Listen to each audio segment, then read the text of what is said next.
Never ako naniwala na sobrang masarap magka-anak until nagkaroon ako. Ayun, 3 months na, malikot na, kung ano ng tunog ang ginagawa. Na-pierce na yung tenga the other day, so isa yun sa mga nagawa namin this week. And yun, healthy, very healthy. Ngunit dahil sa kaliwat ka ng shows ni Paolo, aminado ang aktor na mahirap kakompetensya ang oras. Actually, medyo nga mahirap. Pero siyempre, very thankful ako sa GMA, no? Tuloy-tuloy talaga yung projects, lalo ngayon dahil nagsisimula kami ng Bilyang Kerubin, Show Me the Money at saka yung Wipeout. Pero nagagawa naman ng paraan. Si Baby pumupunta sa set. Samantala, wala naman daw katotohanan ng mga chikang binabawalan niya si Lia na bumalik sa pagsasayaw at showbiz. Ang ano lang naman kasi sa dancing, it will stress her out too much, which happened before na sa kanya, kaya siya nagkasakit. So, any acting would do.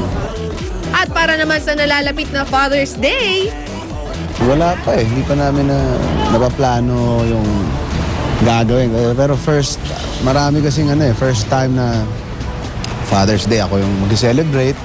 And at the same time, it's the first Father's Day without our dad, no? Baka po sa crowning glory kung tawagin ang ating hair. Kaya nga dapat sinastyle ng paiba-iba, di ba?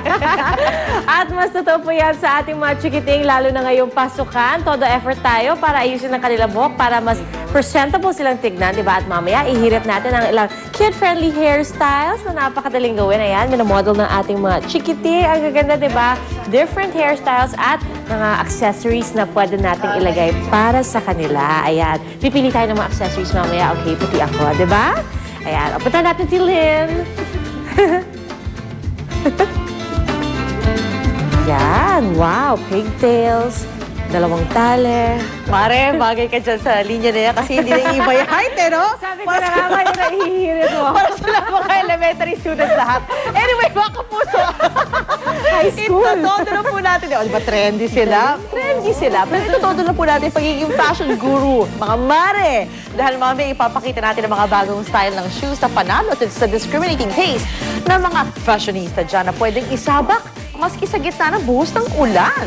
Abangan nyo ang lahat ng yan. Tulad ng suot ko, ha? Tulad ng suot ko, nakakulay ng aking outfit. O, di ba? Ito at marami pang iba. So, pagkabalik na, unang hirit. How cute is that?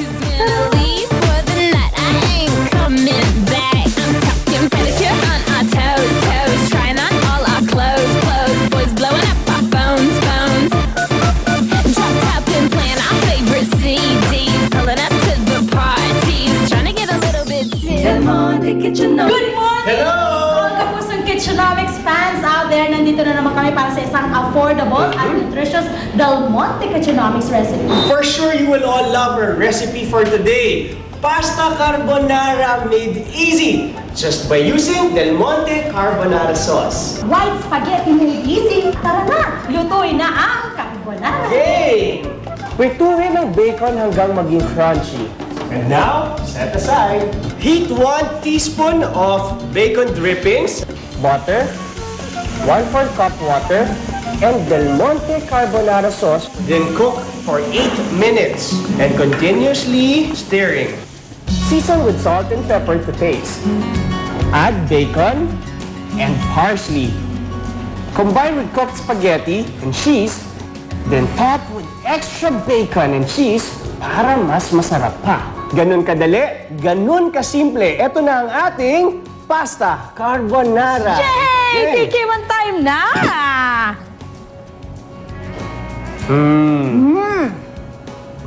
Yummy and creamy talaga.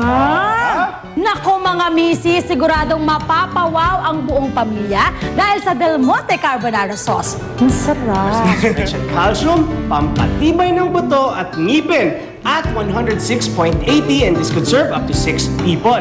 Yan ang affordable nutrition at it's atin ang Del Monte Kitchenomics. Kaya tawag na sa 8977-7000 for free to mga kapuso. Enjoy your pasta carbonara! Enjoy!